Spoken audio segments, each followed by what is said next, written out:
Hi, welcome back to Lakeside Quilt Making Arts. So today's been a little bit interesting. I decided I was going to work on just my log cabin blocks. I have 1, 2, 3, 4, 5, 6, 7, 8, 9, 10, 11, 12. Don't know why I don't have 13. I wonder if I'm missing a square or if I just miscounted. I don't know. But I have 7 on the board, and so I should have 13, but I don't. But each of these are pretty close to the same place. There's at least one full run. They're all at least 1/3 of the way done. And one of them is, I'm working on getting the second round almost done. So I had planned on doing much more, and then had random interruptions. Had a roofer come because I have a leak in my, it's a leak. I don't think it's a roof. This house has a flat top. There's a name for this roof style. I can't think of what it's called, but it's a French word. So it starts with a B, I think. But that roofing material is fine. I believe there's an area where the chimney meets the shingles of the roof, and I think there's an area there, and this is outside of the house, outside of the actual roof itself, but I think there's a place where water is gathering, and that's what's getting inside and what caused some of the ceiling to drop. And it's not much, little bitty pieces, but little pieces. It needs to be addressed, right? Or it becomes a big problem. Okay, so a really nice roofer comes, really nice, and it's really nice to get to know people in the service industries who you feel like you can talk to, like you've got good people. And I'd had a shingle fall down. I'll get back to quilting really quickly, I promise. I'd had a shingle fall down a few weeks ago, and it's like, okay, now what do I do? Because no roofer is going to come out just to put one shingle back up. And you can't get to it without a special ladder. It's really tall. So, but while that guy was here checking out my issue, he fixed that shingle for me. So it was a good day. I went outside and I was going to clean, use my new garden sprayer that I mentioned in yesterday's video, because it hasn't been cleaned since the winter and it really needs it. Going to use my new garden sprayer. Thought I'd go out there, spend 30 minutes or so, maybe an hour tops. Well, I ended up spending an hour and a half, unsuccessfully, mind you, trying to figure out how to use my garden sprayer, my little hand sprayer that I showed you yesterday. It has an attachment that has to be put onto the quick connect that is included in the kit. Well, that's great. But then that quick connect doesn't attach to a garden hose. Well, they have another half of the quick connect that connects to the garden hose, but then there's nothing to connect the two things together. But I had to watch like 3 or 4 videos to figure that much out. Seriously, I had no idea it was coming with this specialized nozzle on the tip of it, or I wouldn't have gotten it. Well, unless I would have, maybe I would have if I had understood what I was buying, but I didn't expect it to have a learning curve. Also, out there at the patio are all the cicadas that everyone's been saying is going to come and traumatize our nation. Well, they're all in my backyard. So if you don't see any, it's because they're all here and they're traumatizing my backyard. The puppy loves them. She's playing with them. And, and then the puppy knocked over my new iron. And I thought, that's okay. She didn't get hurt. Thank goodness. Lesson learned. I've got to make sure that my cord is going down the back side of this ironing station and not the front side, so she can't do that again. Well, it broke that iron, like physically broke it, and it won't turn on. Okay, so that meant that I had to figure out how to clean this one. When I cleaned it, it took a while. I did happen to have the right stuff. I have this, the Faultless Iron Cleaner. Okay, we're going to try to clean up this iron because little Miss Ruby destroyed my other iron. She pulled it down. I'm going to have to be thoughtful about my cords. Time to get this one working anyway. Okay. I've used Goo Gone. Didn't affect it at all. I've not used the salt trick again, but I want to try a proper cleaner. So what I bought is this. Move some things out of the way. Faultless iron cleaner for flat irons, curling irons, and steam irons. Okay, so it says that I put this on here. Rub over towel in circular motion. Squeeze about 2 inches of faultless iron cleaner onto an old 100% cotton towel. Do not use a synthetic cloth. Okay. Wonder what this stuff really is. It's glycerin, silica, which is basically salt. It's basically like a solution of salt crystals. So it's less messy than what I did with salt. So now I'm supposed to just go over a circular motion. I feel like I need more. You don't need steam on this.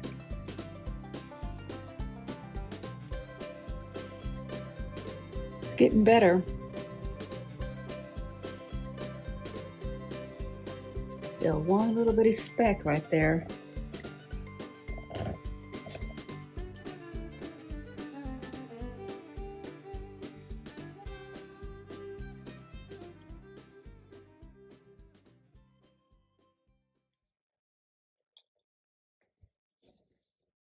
Oh no.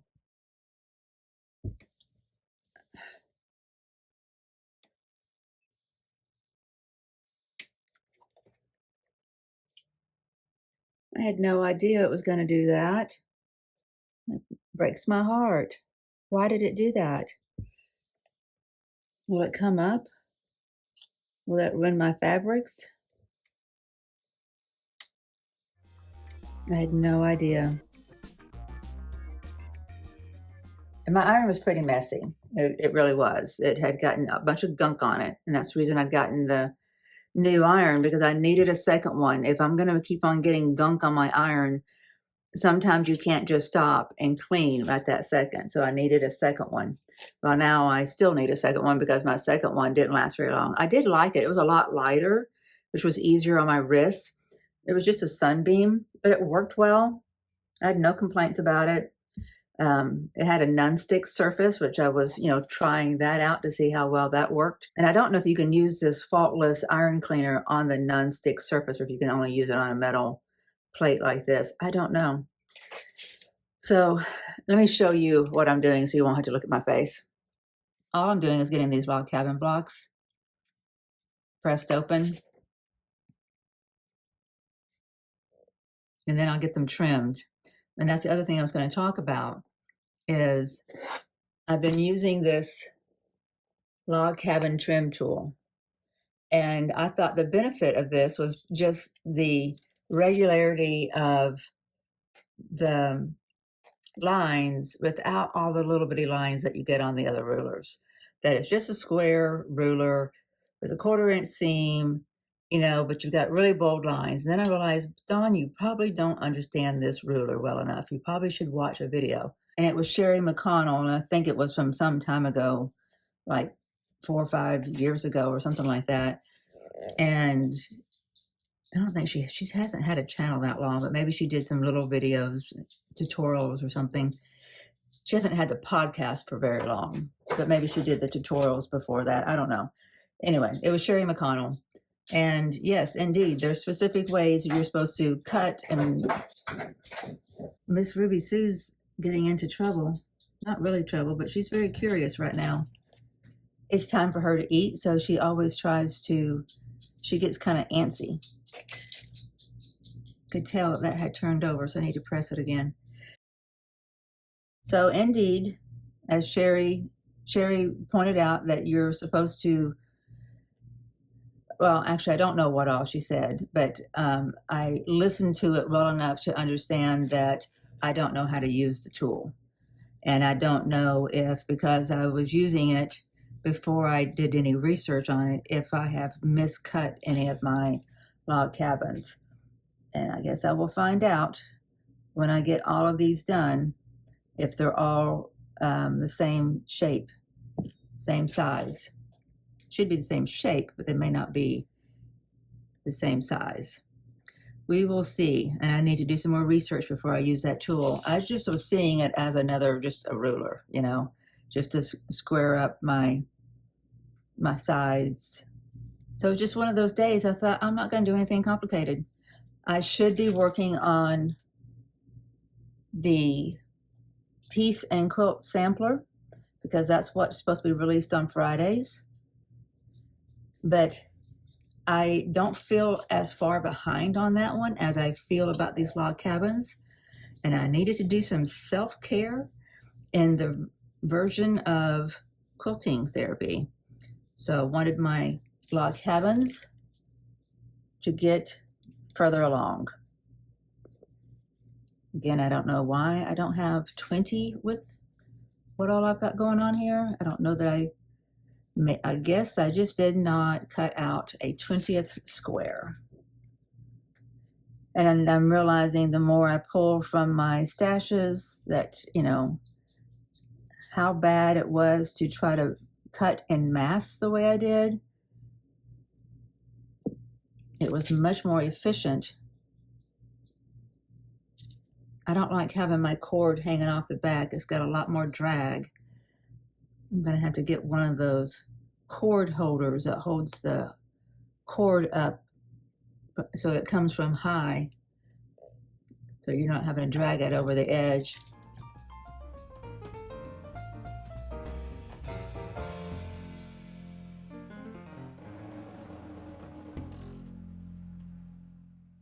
So I'll be out of pocket all day tomorrow, Friday. So Saturday's video will be short, but that's fine. It's a Moda Blockhead catch-up video for Block 5. Those are generally short, so I'll get that done most likely. But tomorrow, is the day that you're watching this, is the day that we finally get to see Barbara Black's video for the Pick a Petal. I've been antsy about that. I don't know why. I can't move directly to it. I think I just want to mentally embrace how difficult it's going to be, or how easy it's going to be, or how involved it's going to be. I just really want to get my head wrapped around that. I do not like my cord where it is. Have I said that enough? There's drag on it. I am so glad that Ruby did not get hit with that iron falling. On a dog her size, that could have been deadly. Could have broken her back, could have been done all kinds of things. So I got to figure out how to keep her safe from all these cords that are roaming around this room. Zoe was so different, you know, in that regard. She was bigger and she had this tail that was fluffy and moved around all over the place, but I never really had to worry about her getting into anything unless I were to leave, you know, if I were to leave some bacon on the floor, she's going to get into it if I'm not looking. But, you know, she is still a dog, was a dog. So this one is different. This one is a hound. You know, she follows her nose and she's curious because she's young. There's a window back over here, and I think it bothers her that she can't get to the window. She can kind of see through the shelving, and she wants to get closer. I think she got good and scared.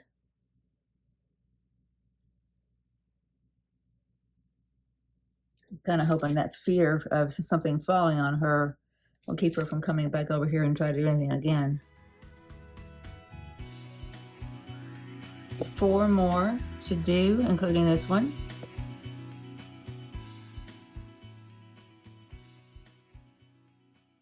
If you'll look at this piece, move it where you can get to see it better.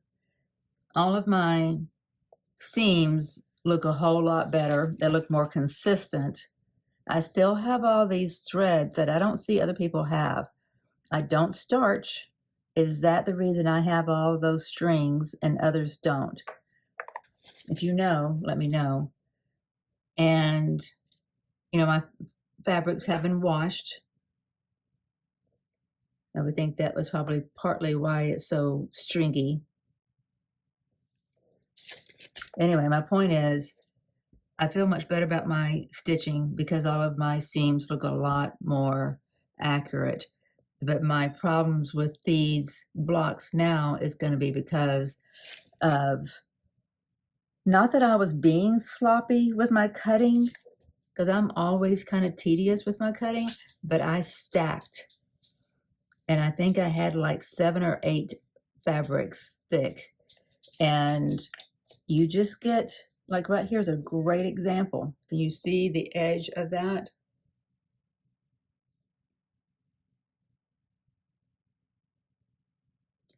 You know, you get a little bit of sloppiness, and a little bit of sloppiness shows up.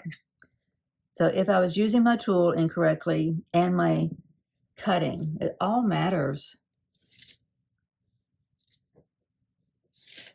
Cutting, the piecing. I don't think I heated up my seam. I like to put heat on my seam at first, and then what that does is loosens up those fibers so that you can, they're more pliable. Come on, open up. And then you can open them up. Of course, it's hot or warm, but fingers can do the trick, but the tool is much more helpful. I try to get that seam to stand up by pushing the plate of the iron up against that set of stitching. That way you don't have puckering on the back side. I made a short about that today because I really wasn't feeling like my day was erratic with all kinds of things happening in it. So I didn't feel like it was a good day to make a lot of random clips to put together. So I made a couple of shorts.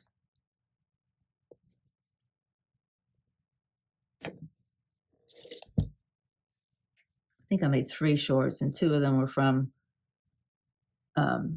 footage from previous 1 or 2 videos. Last one, and then I'll get these trimmed. I want to give this 30 more minutes, and then I'm going to call it quits. Wherever I am is where I quit.